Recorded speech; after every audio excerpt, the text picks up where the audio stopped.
শায়না কাঁদছে এবার। আনোয়ারা বেগম বললেন, আবছার মা, ওর সামনে কেঁদো না। হাঁটতে বসতে নাতিকে দেখবে, কাদার কি আছে। দাদিমা তবুও কাঁদছেন। শায়না তার দাদির সাথে থাকতে ছোট থেকেই। বলা যায় দাদিমা একটা সঙ্গী ছিল সে। আর সেই দাদিমার দিকেও তাকালো না। সেও তার বন্ধুর মতো ছিল। সেও তাকে বোঝেনি। দাদিমার পেছনে তাজদার এসে দাঁড়ালো, গলা ঝাঁঝালো। দাদিমা তার দিকে ফিরে চোখ মুছতে মুছতে বলল, আমার নাতনিকে আদরে রাখবেন না জামাই। আর ওর মায়ের শেষে সন্তান ছিল বলে যত্ন পায়নি। আমি ওকে বুকের সাথে লাগিয়ে রেখে বড় করেছি। তুমি ওরে বুকের সাথে জড়াইয়া রাখবা। বলো। আচ্ছা বুঝলাম। শাওন দাদিমাকে নিয়ে চলে গেল। তাজদার গাড়ির দরজা খুলে গলা ঝাঁঝালো। শায়না দাদিমার সাথে চেপে বসলো। তাজদা তার পাশে বসে গাড়ির দরজা টেনে বন্ধ করলো। রওশনারা পেছন থেকে বললেন, গাড়ি ছেড়ে দিতে বলো তাজদার। বরের গাড়ি পেছনে বাকিগুলো ছেড়ে দিয়েছে। আশরাফ, সাইদা বেগম আর আফসার সাহেবকে ধমকে বলো, পাশের বাড়িতে মেয়ে বিয়ে দিয়েছে, কাদার কি আছে এখানে। সাবিনা আম্মাকে গাড়িতে তোলো। সাবিনা বলো, জি আম্মা আসুন। সে সাইদা বেগমকে নিয়ে গাড়িতে উঠে বসলো। আনিস বোনের জামাইদের বুঝিয়ে সুঝিয়ে গাড়িতে তুললো। সবাই ক্ষেপে আছে, বাড়িতে গিয়ে কি গন্ডগোল লেগে যায় কে জানে। সবাই গাড়িতে উঠে বসলো। রওশনাদিল সিদ্দিকী বাড়ির উদ্দেশ্যে। শায়নাকে গাড়িতে বসে রওশনারা, আরোয়ানা বেগম সবাই বাড়ির ভিতরে চলে গিয়েছে। মিষ্টি আর ফুলের প্লেট নিয়ে দৌড়াদৌড়ি করছে তিতলি। তানসুবা সবাই বসে পায়ের গোড়ালিতে লাগানো মিনি ব্যান্ডেজটা খুলছে। পায়ে যাতে ফোসকা না পড়ে তাই সে মিনি ব্যান্ডেজ লাগিয়ে রাখে জুতো পরার আগে। তৌচিপ তার মাথায় চাটি মেরে বলল, বউকে আগে মিষ্টি খাওয়া, নইলে সারা জীবন শায়নার সাথে তেতো কথা বলবি। তুই তো কুটনি ননদিনী, আয়। তানসুবা দাঁতে দাঁত চেপে ডাকলো, তৌচিপে। তৌচিপ হাসতে হাসতে বেরিয়ে গেল। মিষ্টি, সন্দেশ, লাড্ডু আর নানা রকম ফুল ফল নিয়ে আসা হয়েছে। শায়নাকে বাড়ির সামনে এনে দাঁড় করিয়েছে তাসনিম। রওশনা আর বলল, আগে ঘরে এনে বসাও ওকে। আশেপাশে থাকা বৃদ্ধরা বলো, রাহেনের মা আগে মিষ্টিমুখ করাও, তারপর বাড়িতে ঢুকবে। সবাইকে ডাকো। রাহেনের বউকে আগে মিষ্টি খাওয়াতে বলো। যাই যাই মিষ্টি সম্পর্ক হোক আগে। রওশনার মুখের উপর কিছু বললেন না। গোটা সিদ্দিকী বাড়ির বড় বউ তিনি। সবাইকে সম্মান করেন। সবাই তাকে সমীর করে। রায়হানের বউ ঝিমলে এসে মিষ্টিমুখ করালো শায়নাকে। বলল, ঝগড়াঝাটি করে শায়নারই লাভ। বাপের বাড়িতে এক দৌড়ে চলে যেতে পারবে, লস আমারই। সবাই হাসলো তার কথা শুনে। রওশনারা তানসুবা, তিতলি আর তাসমিনকে বলো, তোমরা মিষ্টি খাইয়ে দাও, অল্প করে দাও, ও খেতে চাইছে না। একে একে চাচি শাশুড়ি, খালা শাশুড়ি, পুপি শাশুড়ি সবাই মিষ্টিমুখ করালো। পাশের পাড়া থেকে কয়েকটা মহিলা এসেছে নতুন বউকে দেখতে। বাড়ির অনেকেই ক্লাব থেকে আগে ভাগে চলে এসেছে বিধায় বউ দেখতে পায়নি। তাই শায়নাকে আনামাত্র সবাই এসে ঘিরে ধরল দেখার জন্য। কেউ কেউ বলল, বাবা গো, শানুকে সত্যি সত্যি লন্ডনালা বইয়ের মতো লাগছে। বিয়ের শেষের দিকে রওশনারা স্টেজে বসে শায়নাকে গয়না বালাসহ পরিয়ে দিয়েছিল শায়নার পরিবারের সামনে। গা ভর্তি সোনাদানা দেখে সবাই ফিসফিস করছে। আশরাফের মা একদম ছক্কা মেরে দিয়েছে। শানুকে তো পুরো টিভির নায়িকার মতো দেখতে লাগছে। একজন বলো, ওরে তো ওই আকাশ ছোঁয়া ভালোবাসা সিনেমার নায়িকার মতো লাগতেছে। শায়নার কানে বাজছে কথাগুলো। অন্যজন টিপটিনি কেটে বলল, ও শানু একটু হাস, তুই তো চাঁদের মতো জামাই পাইছোস। শায়না তপড়ে উঠল। মহিলাগুলো শায়নাকে ঘিরে ধরল। তার মুখের সামনে এসে শ্লোক গাইতে লাগলো। শুরুতে আস্তে আস্তে গাইছিল, কিন্তু কিছুক্ষণ পর গলা ফাটিয়ে শ্লোক গাইছে সবাই। শায়না বিরক্ত নিয়ে দাঁড়িয়ে রইল। তিতলি বলো, এরা কি শুরু করেছে? তৌসিফ মজা পাচ্ছে সেসব দেখে, সে ভিডিও করছে। তানসুপা এসে তানসুপা এসে কপাল কুঁচকে তাকালো, এরা পাগল নাকি? তৌসিফকে বলো, এদের থামাচ্ছ না কেন? মেজু ভাইকে সব পাঠাবো? ভাইয়া কোথায়? বন্ধুদের সাথে। মহিলাগুলি একদম শায়নার মুখের উপর ঝুঁকে ঝুঁকে শোক গাইছে। রওশনারা একটুর জন্য রান্নাঘরে গিয়েছিলেন। ফিরে এসে কিছু বলার আগে দেখলেন তাজদার পেছনে এসে দাঁড়িয়েছে। তার এই চোখ মুখ দেখে চেনা রওশনার। সে চেহারার রং পাল্টে গর্জে উঠে বললেন, কি হচ্ছে এখানে? মহিলাগুলো মুখে ঘোমটা টানলো। কয়েকজন থেমে গেলে অনেকেই থামলো না। রওশনা আনোয়ারা বেগমকে ইশারা করলেন। তিনি এগিয়ে এসে তাজদারকে বললেন, ওরা চলে যাবে, কিছু টাকা পয়সা দেবে। কথাটা পুরোটা শেষ করার আগে তাজদার ছাপ ছাপ জানিয়ে দিল, একটা টাকাও দেব না। যেতে বলো এদের।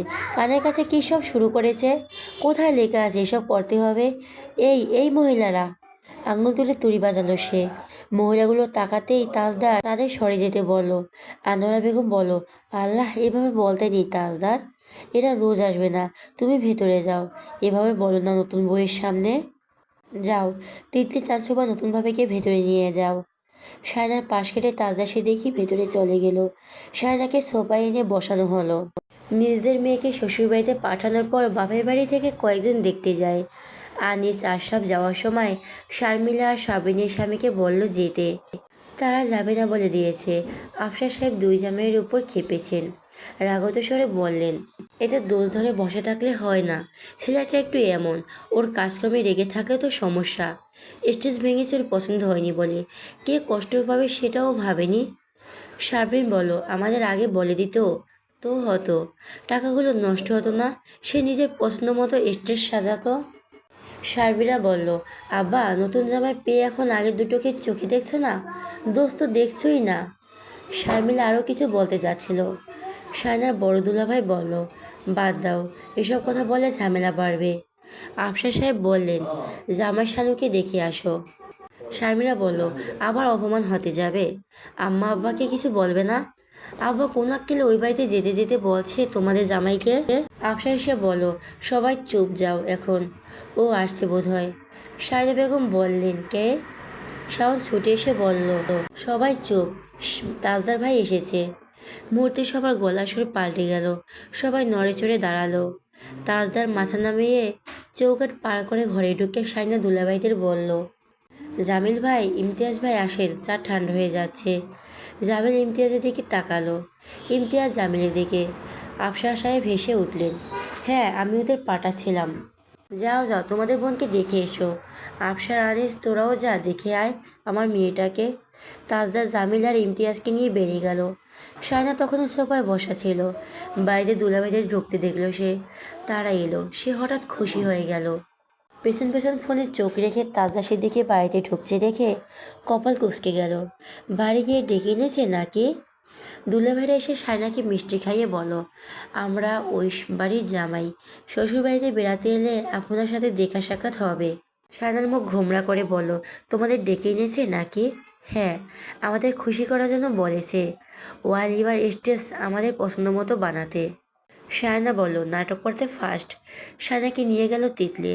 তাজদার সবার সাথে বসে বসে চা খেতে খেতে গল্পগুজব করছে। সায়না তিতলি ঘরে বসেছে চুপচাপ। তানসুবা তিতলি তাকে কোন শাড়িটা পরাবে সেটাই ভাবছে। সায়নার হোয়াটসঅ্যাপে হঠাৎ একটা মেসেজ এলো। সে নিজের অজান্তে মেসেজটা সিন করলো। তাজদার সেদিকে একটা ব্রাইট অনবক্সিং ভিডিও পাঠিয়েছে।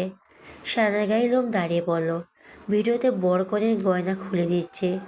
ভিডিওটাতে আপত্তিকর কিছু নেই, খুব নর্মালি হেসে হেসে ভিডিওটা করা। তাই সায়নারও সুবিধা হলো। সে রাগে ক্ষোভে স্ক্রিনশট তুলে হোয়াটসঅ্যাপে গ্রুপে দিয়ে দিল। সবাই সিন করে চুপ করে আছে। তিতলি আর তানসুবার শাড়ি চেঞ্জ করার কথা বলছে না। ভাই বোনেদের সামনে তাজদা সিদ্দিককে অপমান করে সায়নার শান্তি লাগছে। কিছুক্ষণ পর দেখা গেল তাজদা সিদ্দিকী গ্রুপ থেকে লিভ নিয়েছে। সায়নার পৈশাসিক আনন্দ হলো। তার দুলাভাইরা চলে যাওয়ার পর আনোয়ার বেগম এসে তাজদারকে বললেন, এলে কিভাবে? দেখে তো মনে হচ্ছে রাগ কমেছে। তাজদার চলে যাচ্ছিল, দাদিমার প্রশ্নে থেমে গেল। গম্ভীর মুখে বলল, ডাকতে গেলে আসবেই, সেটাই স্বাভাবিক। অবশ্য সে যখন সায়নাদের ঘরে পা রেখেছে তখনই সবার চোখ মুখ দেখে বুঝে গেছিল তাকে নিয়ে তর্ক বিতর্ক হচ্ছিল এতক্ষণ। তার কথা শুনে হতাশ নিঃশ্বাস ছাড়লেন। নিজেই ঝামেলা, আবার নিজেই সব কিছু সমাধান। সায়নার একদম খিদে ছিল না, তবুও রসনা তাকে দুমুঠো ভাত খেয়ে দিয়েছেন। সায়নার গয়নাগাটি খুলে রেখে দিয়েছে, শুধু শাড়িটা পরা আছে। তিতলি বারবার বলছিল শাড়ি চেঞ্জ না করতে। তাকে বারবার এই কথা বলতে দেখে আর কেউ কিছু জিজ্ঞেস করেনি।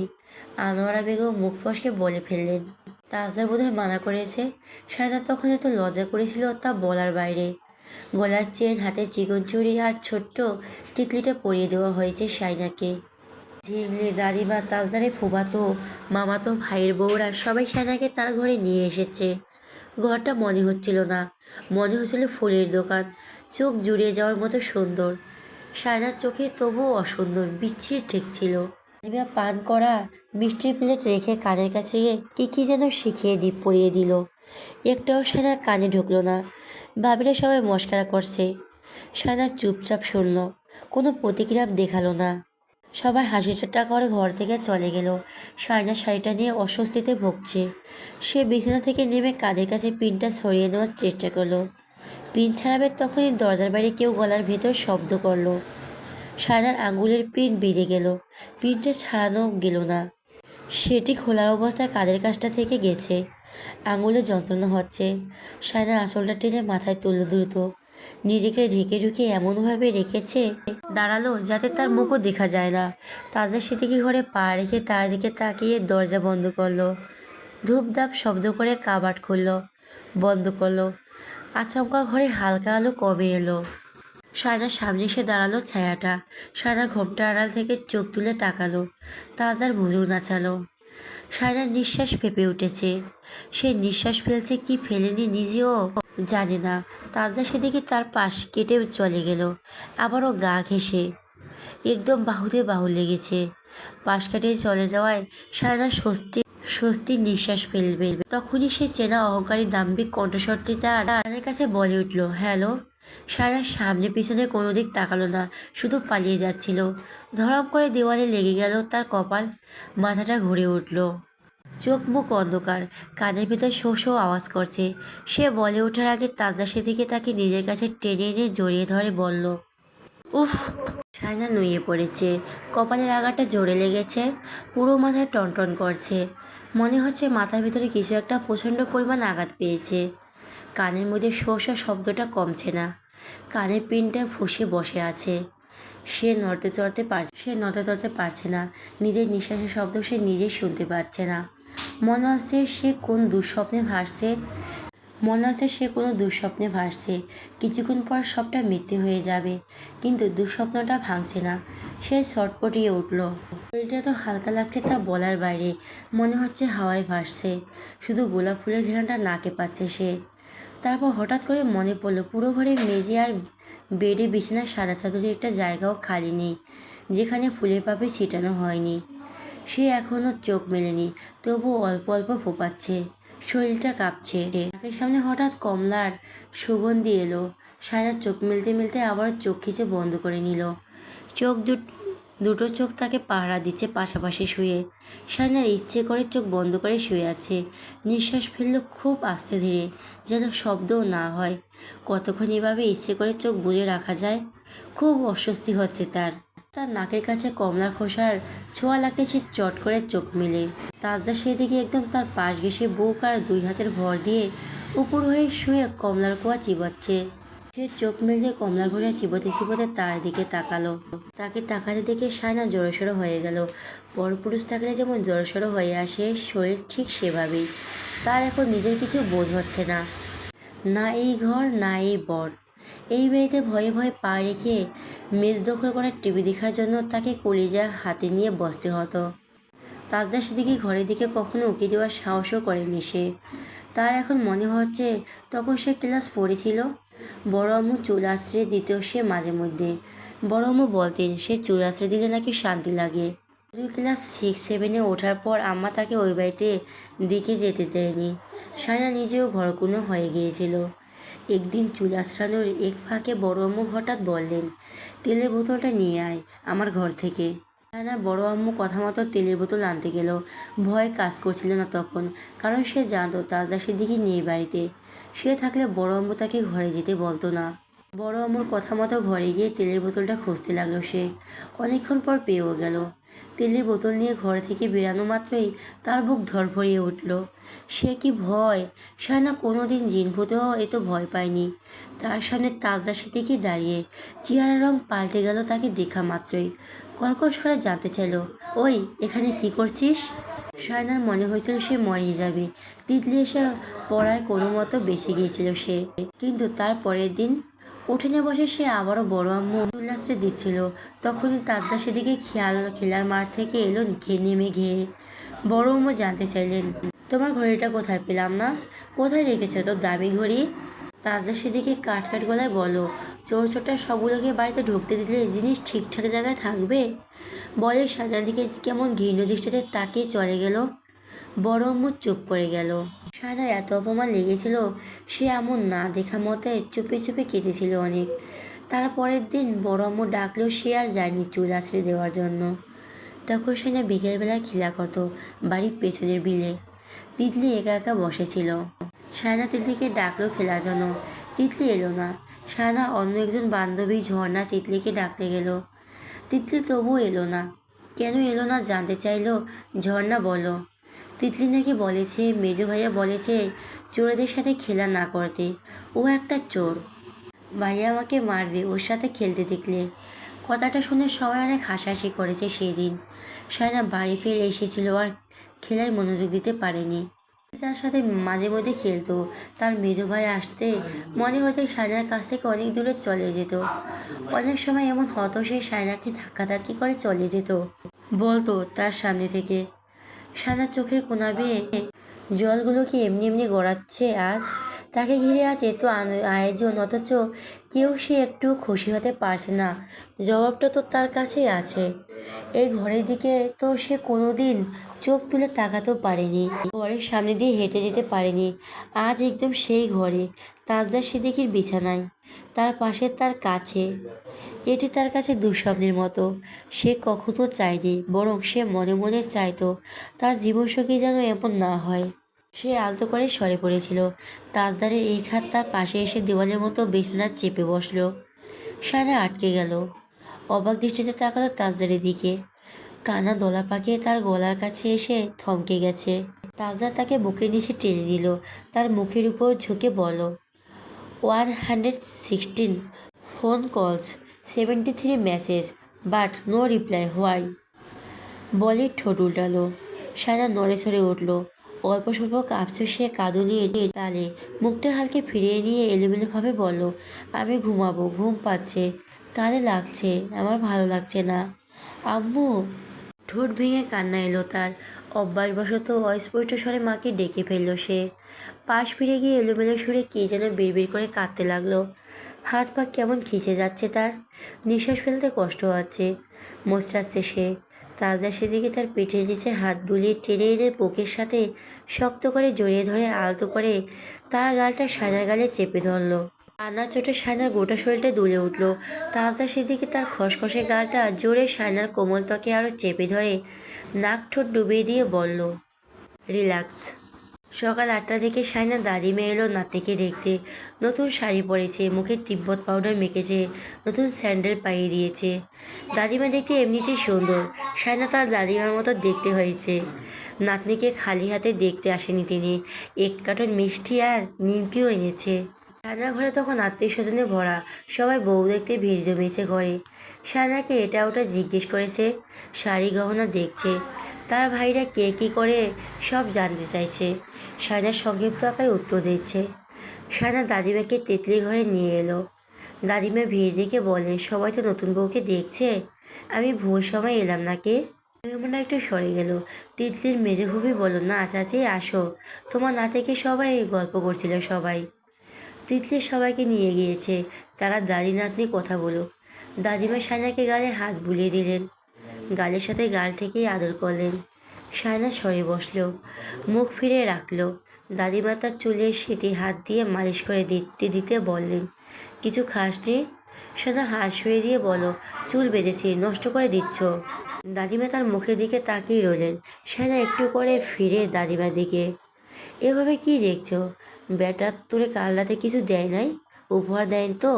সায়নার চোখ। দাদিমা আরও খোঁচালেন, আদর টাদরও দেয়নি? বেটা তো কিপটা না? সায়না রাগত দৃষ্টিতে তাকালো। দাদিমা বললেন, ও মা এমন করে তাকাস কেন? ভুল কি বলছি? হাতটাও ধরে নাই? বলে সায়নার হাত ধরলেন। সায়না হাত ছাড়িয়ে নিয়ে বলো, তোমাকে এখানে কি আসতে বলেছে? যাও এখন, যখন তখন এখানে আসবে না। আমি লন্ডনওয়ালার সাথে কথা বলবো, তারপর যাব। তোর কথায় চলে যাব নাকি? সায়না বিড়বিড়িয়ে বলো, নাটক করতে আসছে। দাদিমা বলেন, রাতে ঘুমাসনি, চোখের নিচে কালি পড়েছে কেন? সায়না শক্ত কণ্ঠে বলো, না ঘুমায়নি। বেটা ঘুমাতে দেয়নি? তুমি জেনে কী করবে? না জানলে শিখিয়ে দেব। সায়না রেগে মেগে বলল, তুমি এখান থেকে না গেলে আমি চেঁচাবো। এটা তোর বাপের বাড়ি নাকি যে চেঁচাবি? বুঝতে পারছি রাতে ঘুমাসনি তাই মেজাজ করা হয়ে আছে। হ্যাঁ ঘুমায়নি তো। তো আবার কি, বেটা তো এমনি এমনি জাগিয়ে রাখিনি তোকে, কিছু তো দিছে। দেখি দেখি, মুখ ফিরা। সায়না মুখ ফিরে দেখলেন উনি। সায়না একটা সরিয়ে দিয়ে বলো, তুমি যাবে না কি যাবে না? দাদিমা হাসলেন, বেটা সোয়াক টোয়াক দেয় নাই। সায়না আবার রেগে মেগে দাঁড়িয়ে বলল, জোরে তিতলিকে ডাকলো। তিতলির বদলে তাজদার ঘরে ঢুকে এলো একটা বড় সড়ো কার্টুন, কাগজের কার্টুন নিয়ে, পরনে কালো শার্ট। সায়না তাকে দেখে চুপচাপ আবারও পালকে বসে গেল। দাদিমা দেখলো তাজদার কার্টুনটা রেখে হাত ঝাড়তে ঝাড়তে দাদিমাকে বলল, মিষ্টি আনতে বলি। দাদিমা হাসলেন, পাশে দেখিয়ে দিয়ে বলল, বসো আগে কথা বলি, মিষ্টি পরে খাবো।